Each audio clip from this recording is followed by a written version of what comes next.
morning, class. Morning, ma'am. Morning, ma'am. You can rearrange your chairs. So, who wants to lead the prayer? Ma'am, Okay, very good. Go ahead.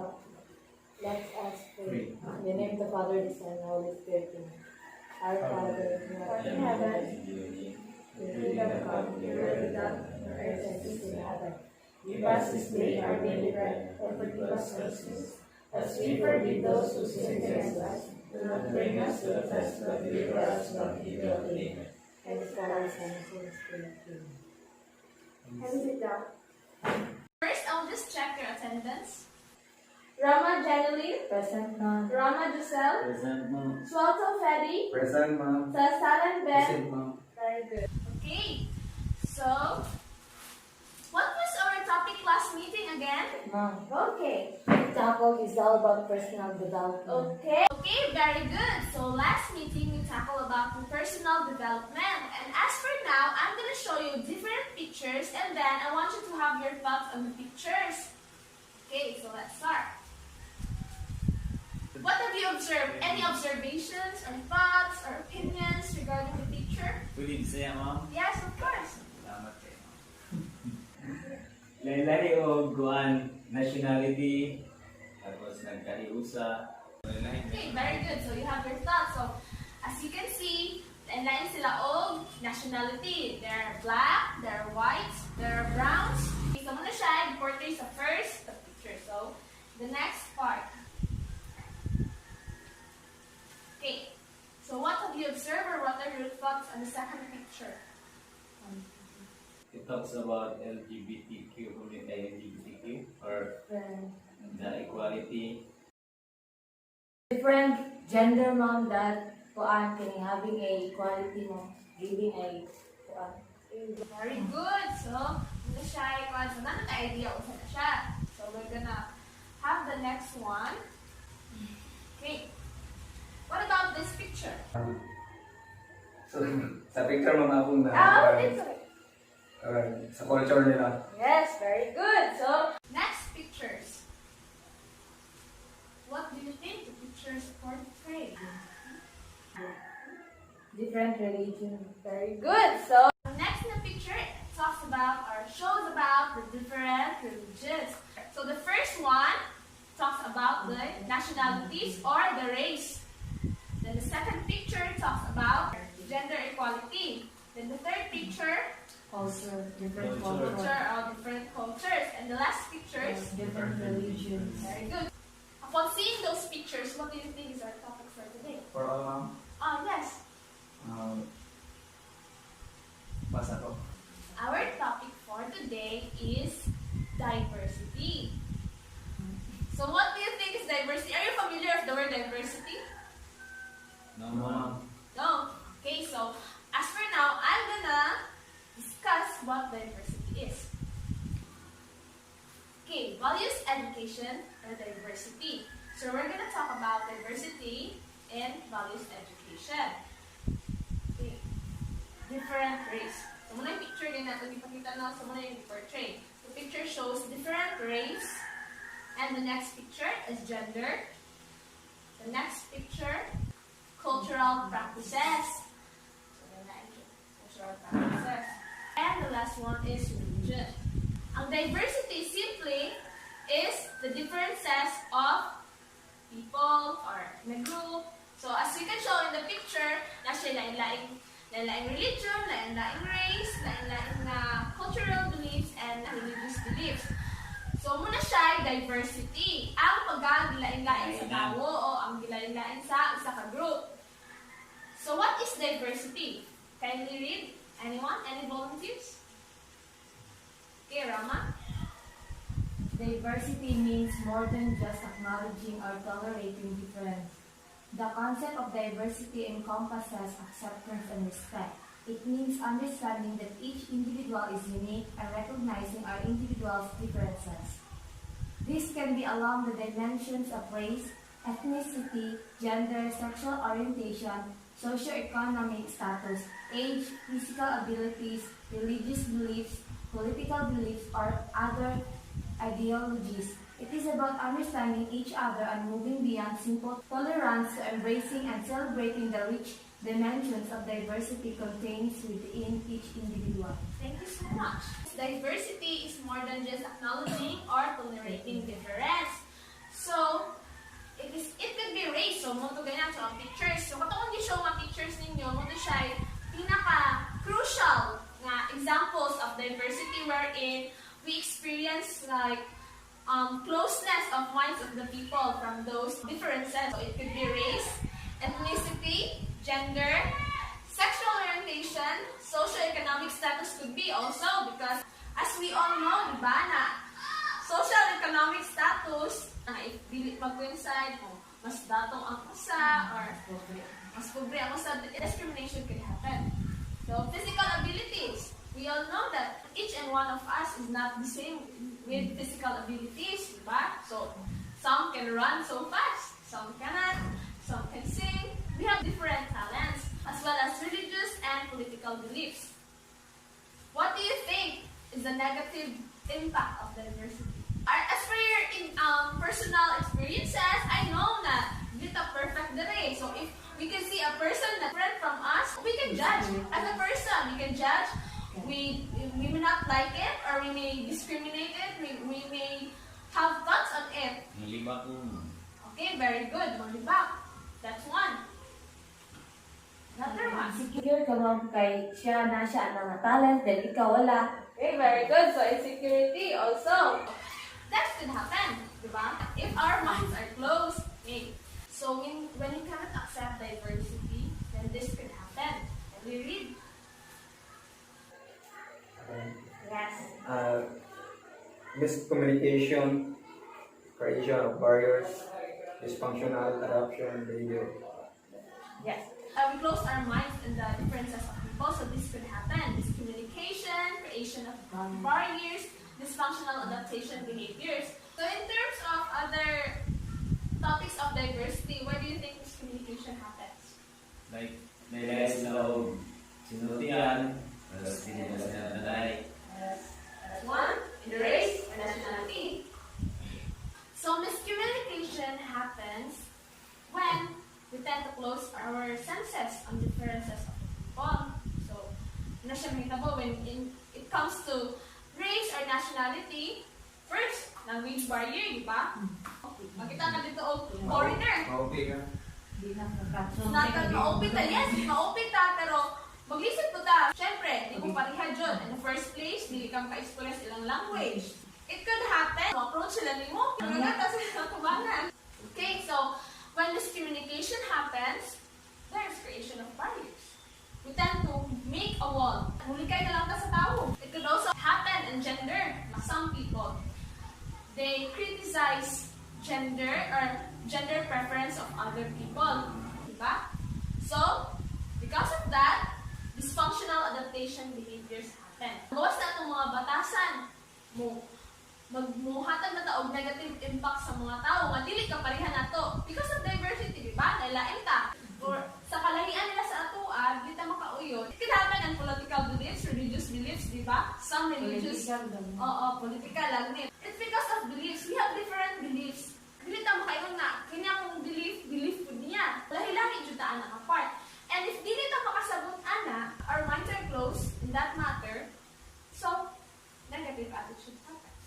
Magawas ang negative attitude. We tend to fight in our beliefs without listening to others' beliefs or others' opinions. What should we do to eliminate this negative impact on our life? Open-minded and understand each one belief. So, by that, by understanding, by opening our minds, Respect. yes, respect. Respect is one. So, what is that one word na mo ikaw na tanan? From understanding, respect. What do you think is that word? That is values.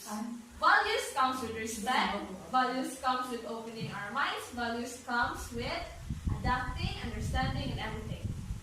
Okay. So when there is values, we can accept the differences of each other. So if wala siyang values, kung upadayon siya ato, wala siya nahitabo. There will be prejudice, discrimination, racism, sexism, and homophobia. Are you familiar with these words? No, ma'am. No. Okay, any words that are familiar for you? Discrimination. Okay, discrimination. Very good. That's one. So what is prejudice? Can you read? Any Prejudice. volunteers? Oh, Can you stand up? prejudice an attitude about another person or group of people based on stereotypes. Yes. The picture says it all, diba? So if you are being a prejudice, you tend to harm other people because you're blind. Okay. What about discrimination? So I'm gonna show you crucial word. Discrimination. Can you read? Okay. Discrimination, an action or behavior based on prejudice. Okay. So as you can see, the definitions of prejudice ganina. Because of being blinded, you harm other people by discrimination or discriminating. Or discrimination is the action of behavior based on prejudice. So, sabi mga examples ng discrimination like Bullying. bullying. Very good. Okay, so racism. Can you read? Anyone? Racism, prejudice, or discrimination based on race or ethnicity. Very good. Bakit? Sa una in history pa, Jod, when you are a black American, you become slave to the white Americans. Wala siya nasa history sa una. Many black Americans become slaves their whole lives. They were put to slavery. Okay, so I hope sa ato direct, di ko tamo ulahi sa ato or sa ethnicity po, di ba? So, in the Philippines, we also have different tribes, ethnic groups. We have the Igorots, Ipugaos, lahi ilahang belief sa ato. So, I hope hindi tamo close atong minds regarding that. I hope we can see the beauty in it. Diba? In every race and every ethnicity. Okay, so the next one is sexism. Okay, can you read? Sexism is or discrimination based on gender. Yes. At this point, based on gender na ang discrimination. So it could also happen nga kanang sa LGBT, di ba, we tend to discriminate. So that's part of sexism. Well, ang pinaka-crucial na example sa sexism is that ang culture nato or di ba, ang female below sa male. So sa unang panahon, antod karon ako kung siya po na nga ang mga babae sa balay ra jud. Dili sila maka-eskwela. Yes, puto ba silang elementary or high school? Row sa babae, taman ra jud sa panimalay, batay-bata. Ang laki may superior, ang laki may right to education. It's because sila may trabaho, sila so muna siya, oh yes, nagtamo na siya sa history. Even in the Philippines, in the time of the Spaniards, yes, so in the Philippines, in the time of the Spaniards, education is very limited only to the males. Gamay na kayo sa unang panahon, if you are in the upper class, if dato mo sa unang panahon, in the time of the Spaniards, kamura dyan maka-eskwela mabayi, and dili po mo makasulod ng universities. Mga laki ra jud ang na-right education sa una, higher education. Well, as for now, ang babae, kung sa mabuhat sa laki, mabuhat na sa babae. There are jobs na sa una, pang lalaki ra, pwede na buhatan sa mga babae, pwede na both.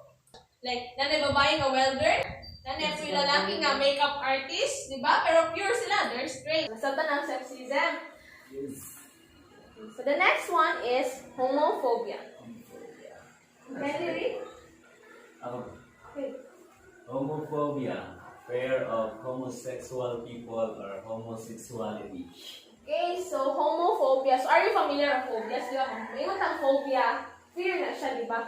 There are many kinds of phobia. So as for this, homophobia, isa maka-simple na kung dito mo tackle sa homosexuality. So what is homosexuality? So homosexuality is that they are into same sex. Yes.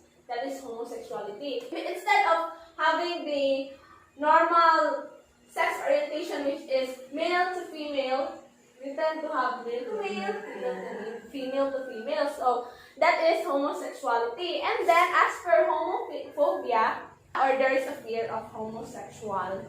So nahadlok na ka for yourself. Dila na masugodan.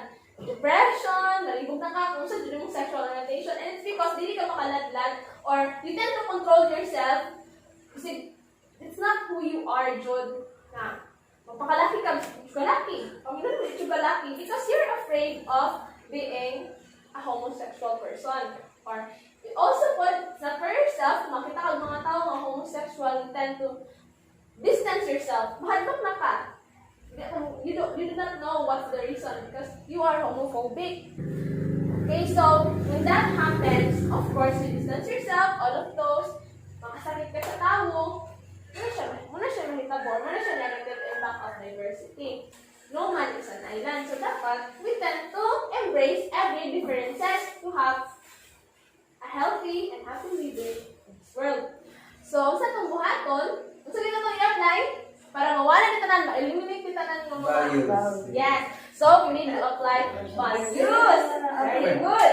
Yes. We need to apply values education. Our values, we need to acquire those values nga itong i-apply ani nga issue. Okay, so what do you think are those values? It could be respect. Yes, very good. Respect, practicing acceptance or acceptance. Understanding. So if you apply those values, the respect, acceptance, and the understanding, we can explore these differences in a safe, positive, and nurturing environment. Okay, so agree na kung points because we respect each and every one from cultural practices, political beliefs, gender, race, socio-economic status, every differences from other people, ma-respect na natin siya, ma-understand na natin siya, masigyan natin sa itong mind nga, no need to discriminate. Let's embrace it. It's not because you have different perspective on a thing. It means na if di mao iyang perspective, di same sa mga sa'yo na siya. Hindi nga, ikaw, di mo imong perspective sa iya, sa'yo mo ka. We have those values na makapa-nurture anong atuang understanding, then of course, these differences, mawala na siya. We could be united. Nasabtan ra? Yes, ma'am. Okay, very good. Okay, so for now, we will have an activity. Nasabtan naman ito ang discussion. Yes, Mom. Yeah. I want to hear a big yes from all of you. Yes, Mom! Very good. We're gonna have an activity. So, have a short presentation, role-play that discrimination and differences and how should they react to it and change the wrong perception. Okay, so kindly brainstorm. Okay, so I'll give you 5 minutes to formulate your role-play. Okay, so let's start our presentation. Ready na ba mo? Yes, ma'am. Ready. Okay.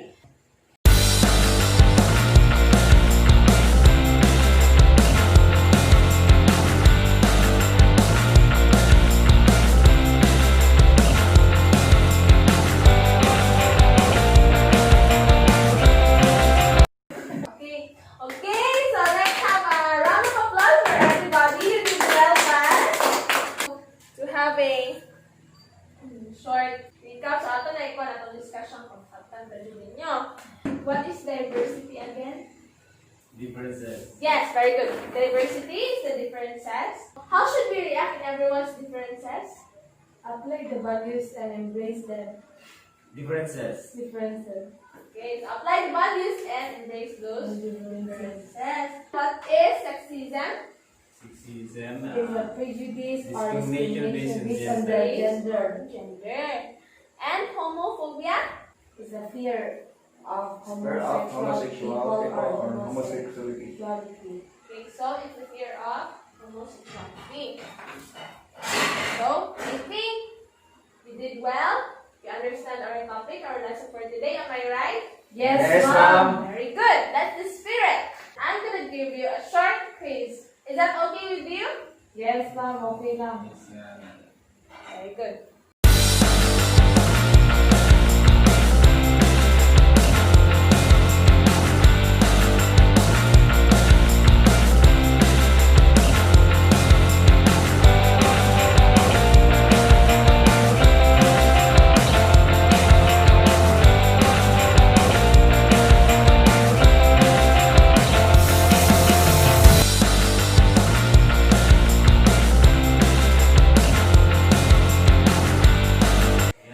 Okay, time's up. You can collect your... What do you want? Counterclockwise.